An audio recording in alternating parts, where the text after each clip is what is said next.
नमस्कार दोस्तों, QQ news पर आपका स्वागत है। तो दोस्तों, पाकिस्तान को पश्चिमी और यूरोपियन देशों से आइसोलेट करने में भारत को बहुत ही बड़ी सफलता मिली थी और कई वेस्टर्न देशों ने यानी कि पश्चिमी देशों ने पाकिस्तान के साथ डिफेंस डील साइन करने से भी मना कर दिया था।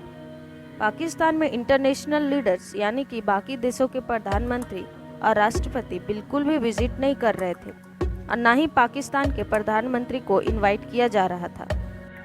पाकिस्तान को बस कुछ गिने चुने देशों का सपोर्ट था, जिसमें चीन समेत बाकी सभी मुस्लिम देश थे। लेकिन पिछले कुछ समय से देखने को मिल रहा है कि यूएई यानी कि यूनाइटेड अरब इमिरेट्स, जो एक समय पर पाकिस्तान का बेहद काफ़ी करीबी माना जाता था और जिसका मुस्लिम देशों में काफ़ी रुतबा है, और ऑर्गेनाइजेशन ऑफ इस्लामिक कॉरपोरेशन में यानी कि ओआईसी में सऊदी अरब के बाद दूसरे नंबर पर आता है, उसने पाकिस्तान के साथ अब दूरी बनाना शुरू कर दिया है।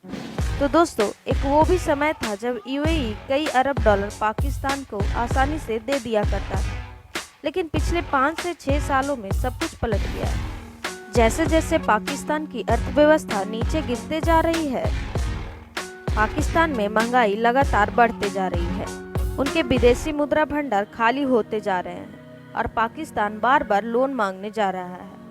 वैसे वैसे यूएई को भी ये प्रतीत हो रहा है कि पाकिस्तान एक डूबता हुआ जहाज है, इसलिए उसके ऊपर सवार होना उनकी बहुत ही बड़ी बेवकूफ़ी होगी।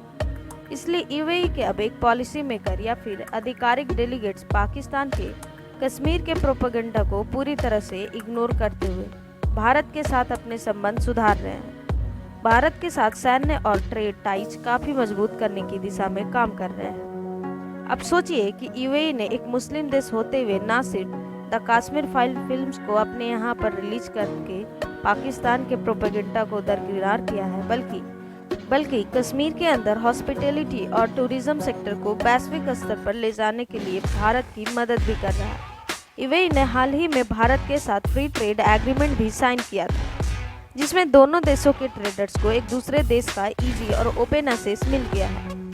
और पीएम मोदी का स्वागत करने के लिए जिस तरह से यूएई के राष्ट्रपति शेख मोहम्मद बिन जायद अल नाहयान खुद ही एयरपोर्ट के ऊपर आए थे, जिसके बारे में मैंने ऑलरेडी वीडियो बनाकर रखा है, आप जाकर देख सकते हैं। इससे साफ होता है कि यूएई भारत के साथ कई दशकों की लॉन्ग टर्म पार्टनरशिप स्थापित करना चाहता है। इसके बाद अब यूएई की कंपनीज ने भारत के लिए अपने लॉकर्स खोल दिए और कई बिलियंस डॉलर के इन्वेस्टमेंट का ऐलान भी कर दिया है। रेफरेंस के लिए आपके स्क्रीन पर एएनआई के आर्टिकल का स्क्रीनशॉट है, जिसके मुताबिक यूएई के इन्वेस्टर्स ने 2.76 अरब डॉलर भारत के उड़ीसा राज्य में इन्वेस्ट करने की डील साइन किया है।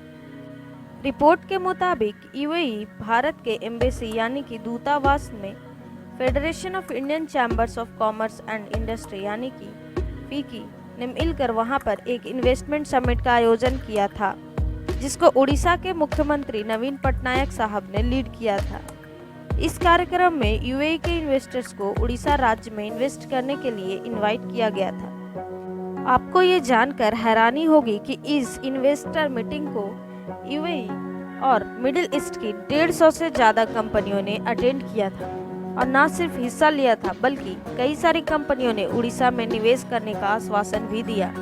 आश्वासन के साथ साथ उड़ीसा को उसी कार्यक्रम में यूएई के निवेशक के तरफ से 2.76 अरब डॉलर का निवेश भी मिला। उड़ीसा की सरकार और नवीन पटनायक साहब ने अपने राज्य में इंडस्ट्रियल सेक्टर को बढ़ावा देने के लिए पिछले कुछ सालों में कई सारे रिफॉर्म्स किए हैं, जिसकी वजह से पिछले 2 सालों के अंदर ही मेटल्स, केमिकल्स और petrochemicals, textile, food processing, logistics और क्लीन एंड ग्रीन एनर्जी के फील्ड में उड़ीसा में कुल 50 अरब डॉलर की निवेश अब तक आई है। इस इन्वेस्टर्स मीट में भी यूएई के निवेशक को बुलाया गया और उनको बताया गया कि अगर वो उड़ीसा में आकर निवेश करते हैं तो उनको मिनरल्स, ह्यूमन रिसोर्स, टेक्नोलॉजी और प्रोग्रेसिव गवर्नमेंट पॉलिसीज का एडवांटेज मिलेगा और उड़ीसा की सरकार निवेश करने वाली कंपनियों के सारे जरूरतों का ख्याल रखेगी।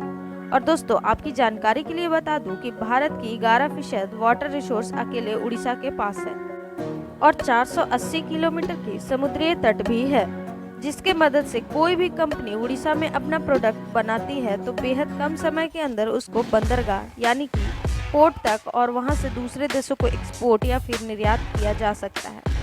इस कारण से भी उड़ीसा में निवेश लगातार बढ़ते जा रहे हैं और कई सारी कंपनियां अपना मैन्युफैक्चरिंग प्लांट वहां पर स्थापित कर रही है। यूएई के इन्वेस्टर्स के तरफ से 2.76 अरब डॉलर का निवेश आना है। ये तो बस शुरुआत है।